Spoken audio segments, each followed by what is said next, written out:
অ্যাপসের কোশ্চেনগুলো একদম পুরো বিসি বিসি স্টাইল হয়। মেন্টর ভাইয়াপুর আছে, ওনারা খুবই কর্ডিয়াল এবং আমি যে কোনো প্রবলেম পড়লে ওনাদেরকে আমি যদি নক করি সাথে সাথে ওনারা আমাকে হেল্প করার ট্রাই করছে। লেকচার শিটগুলো ছিল সেগুলো খুবই আপডেটেড এবং টেক্সট বুক বেস, যেটা আমার আসলে পরীক্ষাটা পাস করার ক্ষেত্রে অনেক হেল্প করেছে।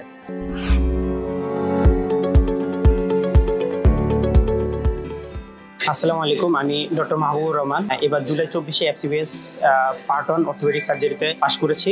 এখন ঢাকা মেডিকেল কলেজ হসপিটালে ট্রেনিংয়ে আছি। তো আমি আসলে সিনাপসের মক ব্যাচে ছিলাম।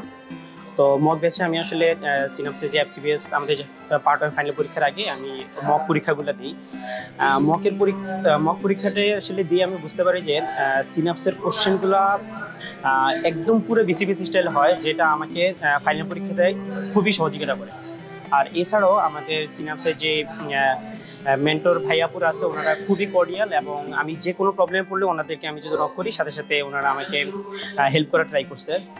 সো আসলে যেটা মেন্টর ভাইয়াপুদের এই আন্তরিকতা খুবই ভালো ছিল আমার এই পরীক্ষায় পাশ করার পিছনে। এবং সিনাপসের যেই লেকচার শিটগুলো ছিল সেগুলো খুবই আপডেটেড এবং এই লেকচার শিটগুলো এবং টেক্সট বুক বেস, যেটা আমার আসলে পরীক্ষাটা পাশ করার ক্ষেত্রে অনেক হেল্প করেছে। সো আমি আসলে যেটা নিজে বুঝতে পেরেছি যে আমাদের পোস্ট গ্রাজুয়েশনের যে পরীক্ষাগুলো এন্ট্রান্স হোক বা হচ্ছে পরবর্তীতে আমাদের যে পরীক্ষাগুলো, সেক্ষেত্রে সিনাপস খুবই অনবদ্য সাক্ষী রাখে এবং সবাইকে খুবই হেল্প করার ট্রাই করবে। সো এই বলে আমি আমার বক্তব্য শেষ করতেছি। আমার জন্য সবাই দোয়া রাখবেন। আসসালামু আলাইকুম রহমতুল্লাহ।